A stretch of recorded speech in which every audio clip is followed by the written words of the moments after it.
Hey guys, in this video I am going to show you how you can add neon swing effect on CapCut PC. So super simple.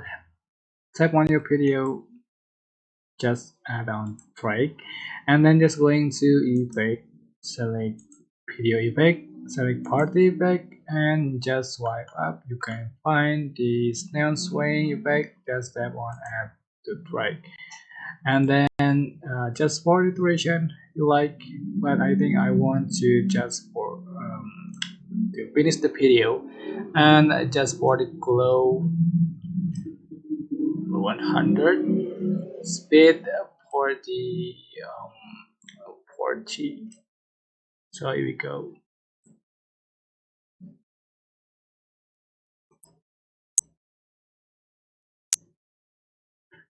Type this neon swing effect and CapCut PC. It's basic, but I hope this tutorial will helpful for you. Don't forget to click like, comment, share, and also subscribe. Thank you so much for watching.